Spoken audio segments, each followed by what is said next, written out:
And then to sit there and keep pulling those incompetents. Go to a different dentist. Well, welcome again to Faith Family United Church of Christ Bible study. We are in Acts. We're doing a study in Acts. We've just started. We went over chapters 1 and 2 last week, and we're going to start with chapter 3 this week. Let me get to my notes here. That's 2. And chapter...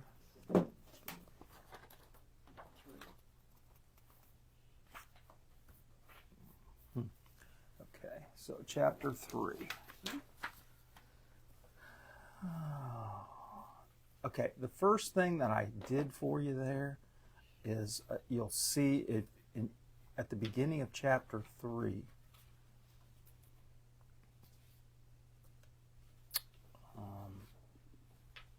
You'll see this diagram. Okay. What is that, a tabernacle? What is that? That is the temple. That is the temple, and it's hard to see it there, but I think yours is a little bit more clear.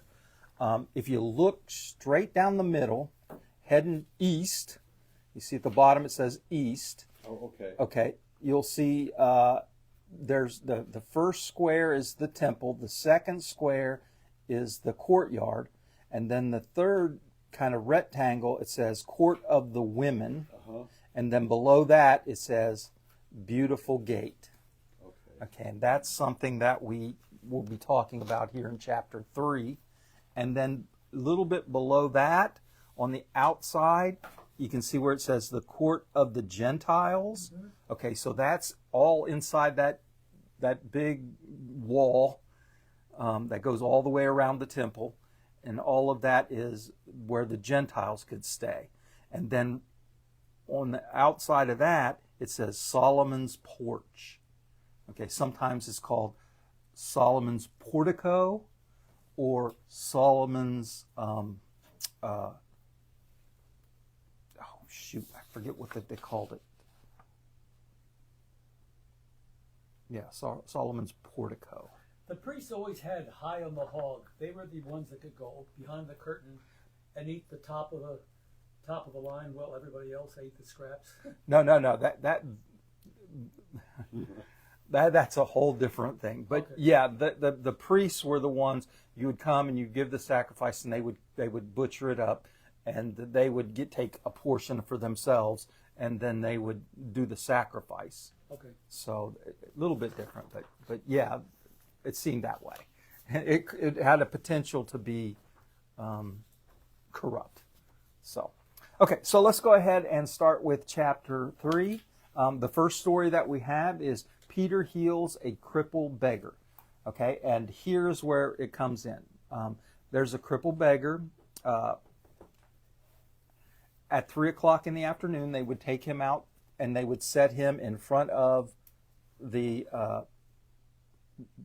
gate called Beautiful. Okay, so now you see where that comes in. You can see where they would lay him, right in front of theirs. So that would be right outside of as they were going in, the Gentiles could see him because he was right outside the gate. And then, of course, the women could see them because they were going into the women's court. And then the Jews that were coming to worship and goes to the inner courtyard, they would also see him. So he had a lot of people that would pass by him. So the word called S-O-R-E-G, Where's that? that's down by east, but at the second level in it, it's like another gate or a wall, or is that like a fence or something? Yes, yeah, that's that fence there. So you could see through it, sort of? Yeah, you could see through it. Okay. I did see a picture yesterday, and the guy took a picture, and they recreated it looking. It would be looking from the east all the way on the outside, and you could look and you could see from the east all the way outside where the entered into the Gentiles, and then everything, and you could see right into the temple. So that was kind of cool. So Did anybody have any comments about that? So what happens is Peter and John are passing by. Remember, at the beginning of Acts, you're going to see sometimes it's called Acts of the Apostles, and you'll see that this is Peter and Peter and John's time, and they're going to be doing some miracles, and they're kind of the lead protagonists of the stories. Don't people do that all the time on traffic? They don't give a glaze to the person with their tin cup out. Oh yeah. Straight ahead. Oh yeah. And so Keep the window closed. Push the button to lock the windows. and that's really interesting that you say that, because that's one of the things it says. When Peter and John saw him, they said to him, "Look at me." So they wanted Contact. Yeah. So it was kind of like they wanted to make sure that he understand you are a person and we respect you as a person. Because what you'll see a lot of times, I'm not sure if you have ever if you've ever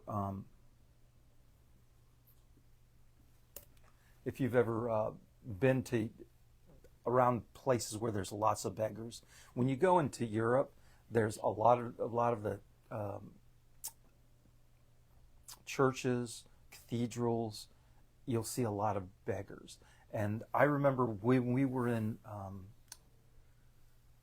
not Venice. What's the one? Yeah, Venice, where there all the boats and it's underwater really. But anyway, in Venice there was this guy standing on the steps right outside of St. Mark's Cathedral, and he was on a steps, and he was kind of leaning into the steps, and he had this like black shawl, and his whole head was covered, and the only thing you could see was his hand,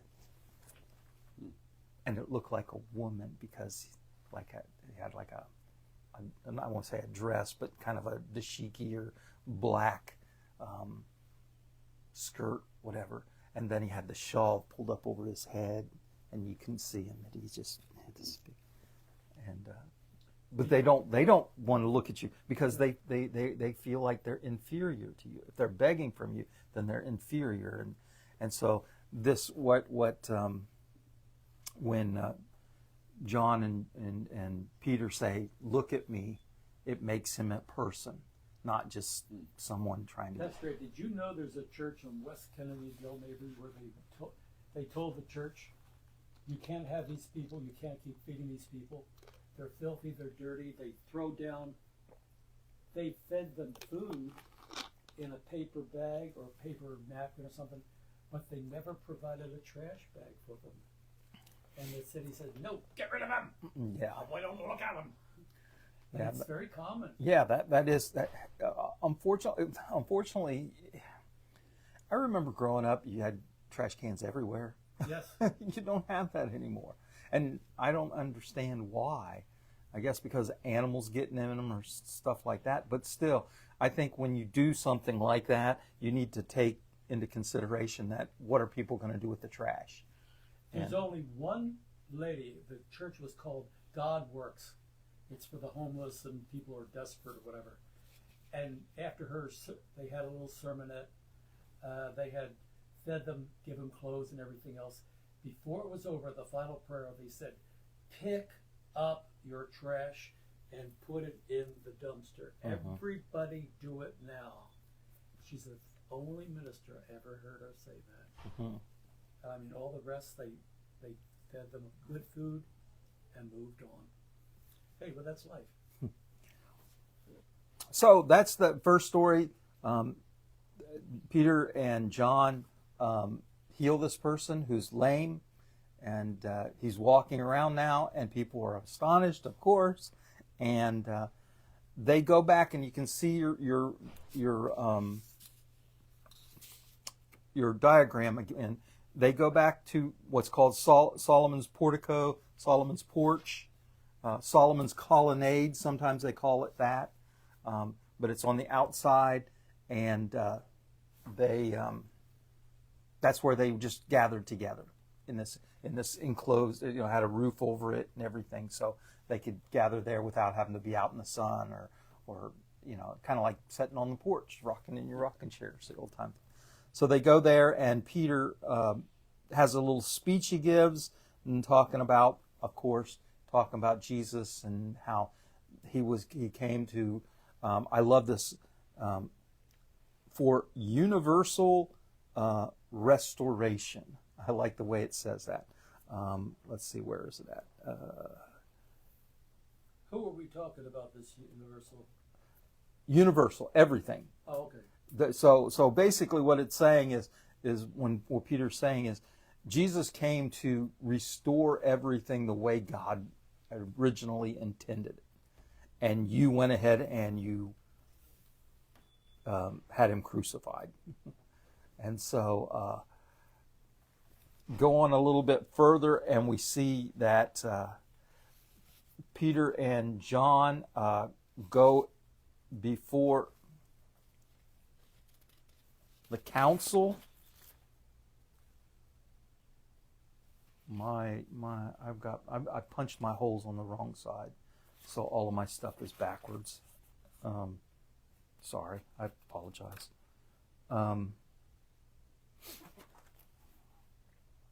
So Peter and John are called in front of the council, the Sanhedrin, once again. Remember that Jesus was called in front of them. Now Peter and John are getting called in front of them. These are the religious leaders of the Jews, and they are in charge of making sure there's order and everybody does things by the book, literally, the law. And they question them about this guy that they healed. And after they go on, they say, just go and don't talk about this anymore. And Peter and James say, whether we can't, we have to be able to speak to what we have seen and heard, and we're not lying. We saw this, we heard this, we were there. And so they just send them on their way. And then there's a really interesting part in that. Here, let me do this way. There's a really interesting part. Let me see if I can get it here.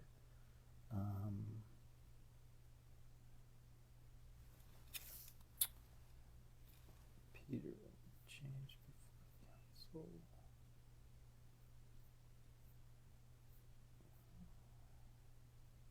I think I might have deleted a page on this. 17, 18, 26. I'm sorry.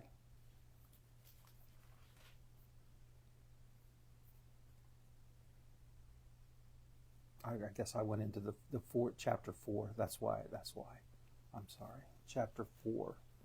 So now we're going into chapter 4 when Peter and John are before the council.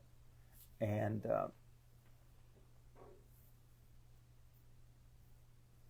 me backtrack a little bit.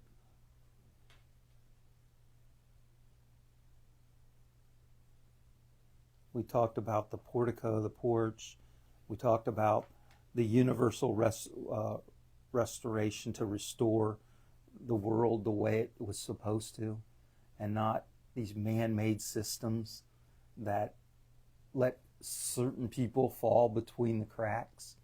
I mean, here you got this person that's has to beg for because they don't have anything for him. That's his job, is to beg.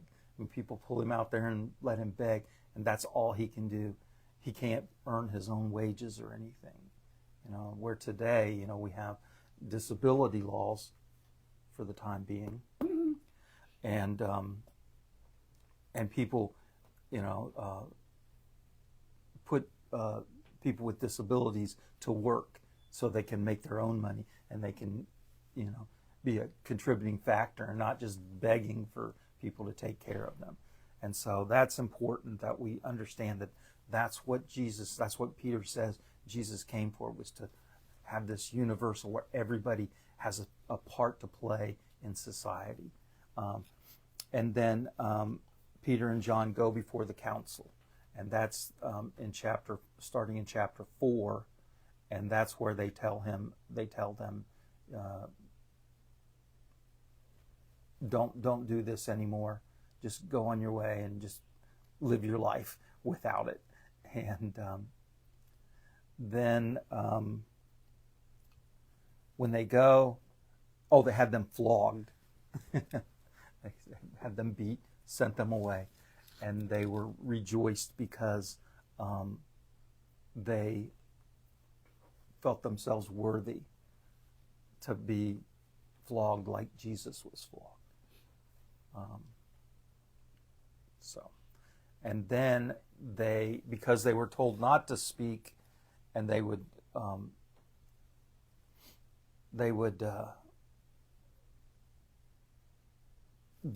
get worse if you did speak about this.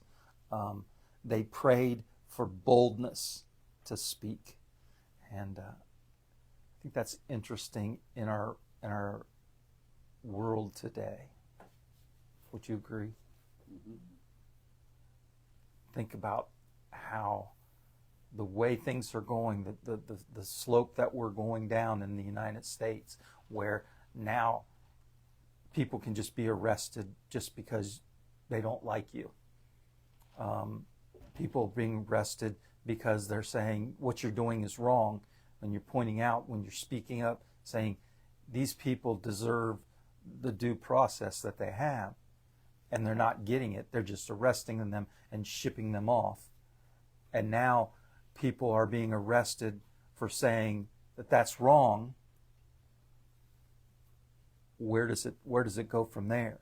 And so that's kind of what you're seeing here, is that they have this monopoly on the power, and they're saying, hey, don't do this. Don't tell anybody that what we did. And so we'll have you arrested. We'll make life hard on you. Yeah, exactly. And so they go and they pray for boldness to continue to speak the truth. And I think that's something that we need to do as well. I don't believe that we need to be violent. I don't mean that we need to, start a war against, or anything like that. But it has to be said. And even the news medias are coming under fire right now, and they're being told not to say certain things. And who's going to tell the truth? So I think that idea that to pray for boldness is something that we should do as well, as Christians, because we are about the truth, and we are about equality and making sure that things are the way God intended them, and not some billionaire deciding what, where the money goes and who is and isn't an illegal person. I'm not going to get into that. So, but anyway, so they prayed for boldness, and this is an interesting part right here. It says that just a little blurb in chapter 4, the end of chapter 4. It says the believers shared their possessions.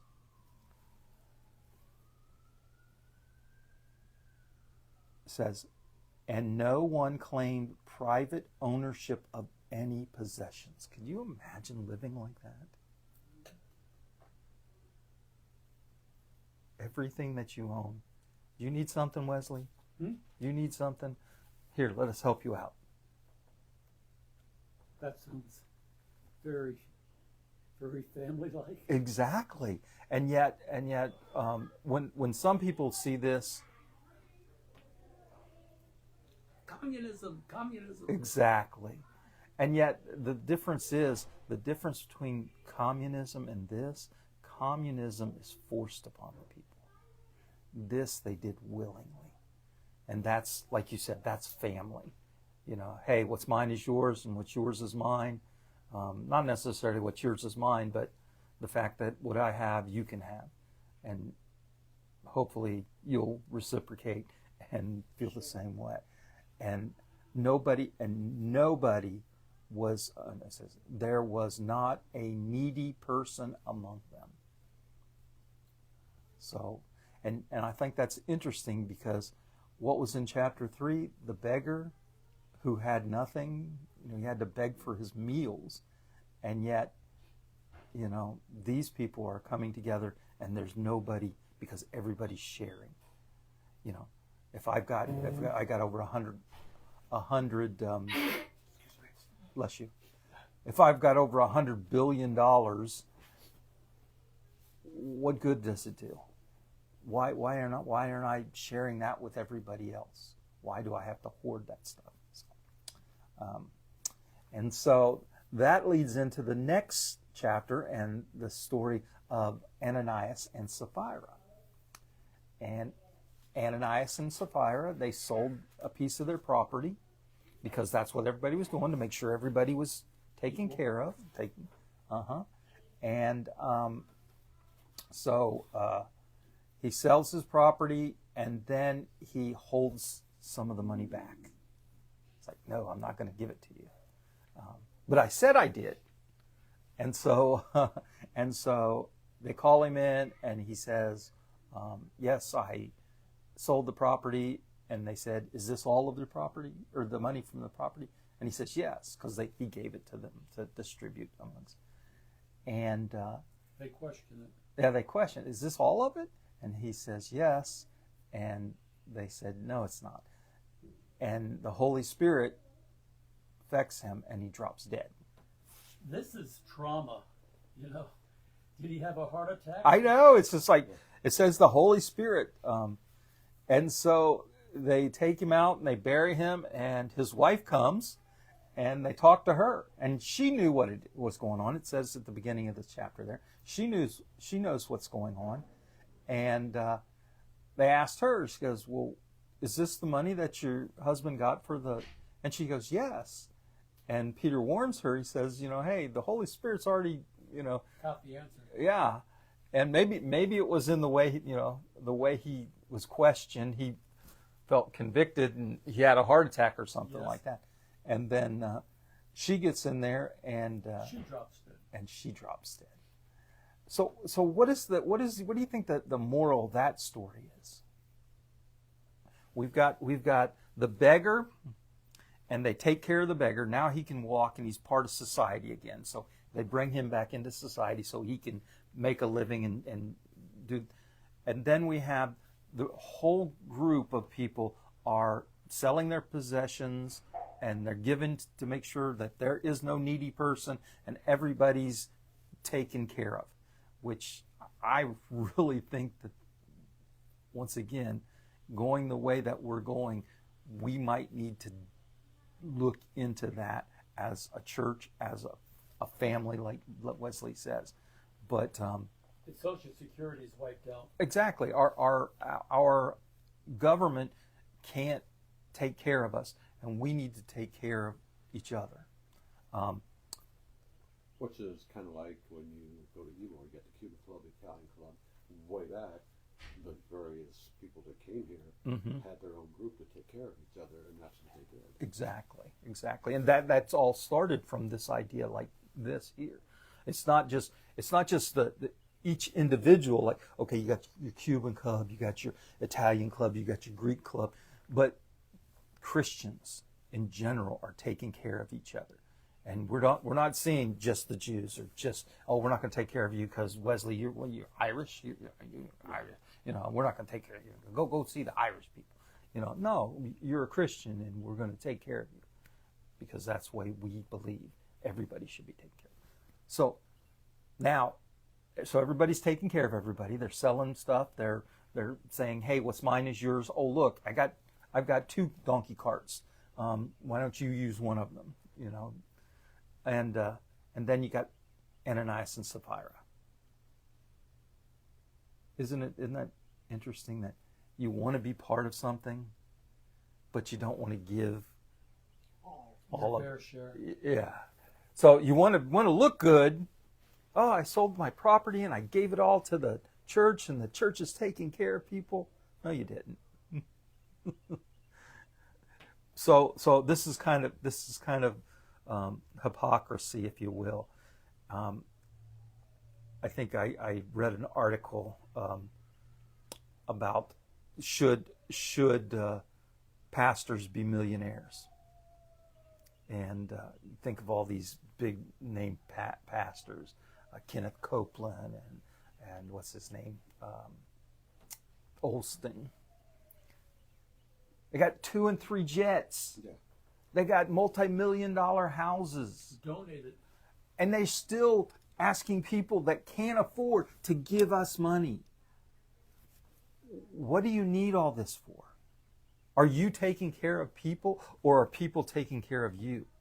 And so that's kind of like what Ananias and Sapphira did. When they retire, they go to Palm Springs. We went through that in Akron, Ohio. Unbelievable. I'm serious.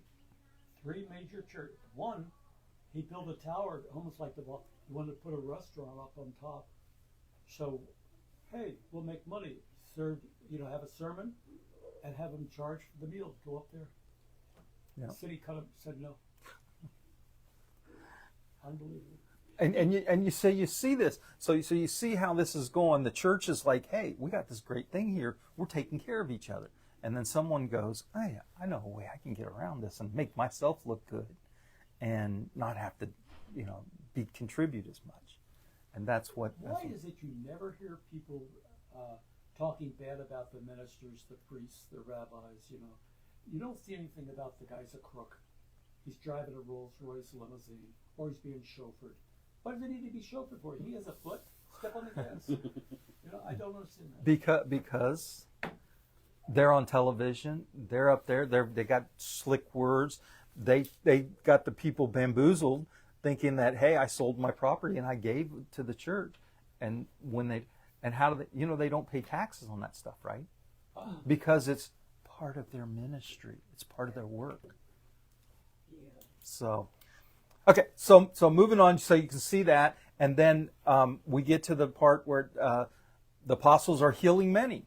Okay, so they're going to the portico, and no one's coming near them. I wonder why.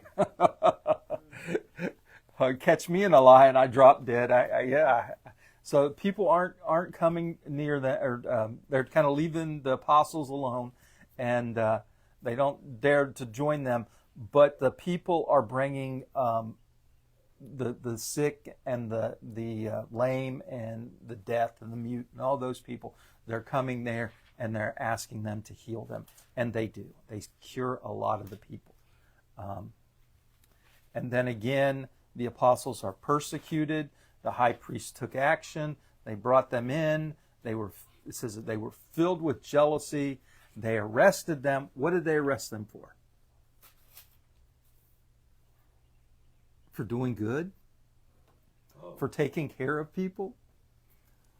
But see, the people in the people that are the religious leaders realize that that's what they're supposed to be doing. And here these unlearned people Are. and they're taking care of, and how are they doing it? This is just this group over here, this small little Bible study over here that people are talking about, and they're taking care of the people, and we're not. So once again, they have them taken in, and they're beat, and they're set free. One thing that I wanted to point out to you. When they were persecuted, a man, a Pharisee on the council named Gamaliel, stands up and he says to them, let them be. Because if it's from God that they're doing this, you're not going to be able to stop them. And if it's not from God, then they're going to fail. So you don't have to worry about it. Now, here's the interesting thing. Gamaliel? He killed him. No. But they said, but he was slain. Where's that? Oh, Thaddeus giving. Oh yeah. He was talking about there was an uprising. That's what part of his speech. He's a really wise man. And how do we know he's wise? Well, later in Acts, we're going to find out. Guess who learned under Gamaliel? Paul. Paul trained as a Pharisee, as a teacher of the law under Gamaliel. Isn't that interesting? Kind of comes back around. So here it is. He's a wise man. He says this to them, and he was wise because it was of God, and it continues on. So they get persecuted, they get beat, and they are sent on their way. And again, they praise God because they were felt they were worthy of suffering for the name of Christ. Interesting, huh? So I want us to remember, when we're talking about Acts, we're talking about two main stories. We have the apostles, the ones that Jesus called, and that's mostly Peter and John in the first part of Acts. And then later in Acts, we see Paul. Here we got a little hint of Paul here. His teacher, wise man. Later on, we're going to see Paul and Silas, or Paul and whoever else he's with. They're going to do the same kind of things that you see at the first part with John. Kind of like, oh look, Paul does the same thing as they did. So we got these two trains here. We have the Acts of the early apostles and the Acts of Paul and the later apostles. I'm seeing a similarity here in the Bible versus the nut in Washington. If you don't like them, you slay them. If you don't like them, you decapitate them. Yeah, you get rid of them. Mm-hmm. If you don't like what they're saying, be it a judge, be it a court of appeal, you call them names. You have them impeached. You just, And see, that's the interesting thing, right? That's the way of the world. That's the way of the world. If you don't, and look, listen to this. This is one of the things that really gets me, right? If we're having a discussion and I'm losing this discussion, Jackie's over here and she's just wiping the floor with me, with truth, and I'm saying, no, that's not true. That's not true. What do I do when I'm getting beat on a logical conversation, civil conversation, right? You just start getting loud and you talk over top of the person and you don't let them talk anymore. And Boy, so it sounded like Trump. anytime you see that kind of reaction, it's usually because they understand that they're not being logical and they have to use their loudness and threaten. Is history repeating itself? It is, and why is that? Because this is the way of the world, and we're trying to teach people something different, how to be civil with each other. Okay, I don't agree with you, but you're not really hurting anybody. It's when you're hurting people, that's when we can agree, and we won't agree. When you're causing people to not be equal, and I'm not saying, see, this is the thing. We've gotten so far away from equal, we can never have equal again. Because you think about it.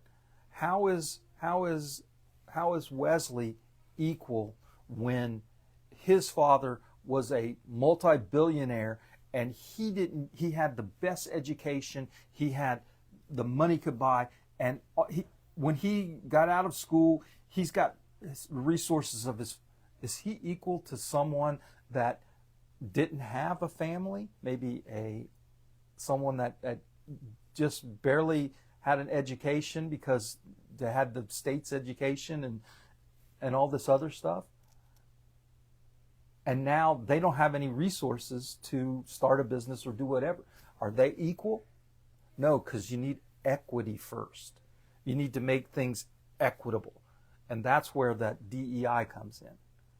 Because now, okay, well, you had all these privileges growing up. I don't mean to pick on you though, but you have all these privileges growing up, and they didn't. So it's like this. Is that equal? No. What we're trying to do is make it, that's called equity, where we start them out equal or bring them back up to equal. But people don't want to see that because they like that privilege. And that's that universal restoration where everybody is equal, or you bring them up to being equal. So, all right, I think we went over a little bit. Thank you, guys. I did put in your packet, I put 6, 7, 8, and 9 for next week. 6, 7, 8, 9. Yeah, it's all there. So you got places to write your notes. So Thank you. everybody. Very interesting. Didn't learn this in the Presbyterian Church.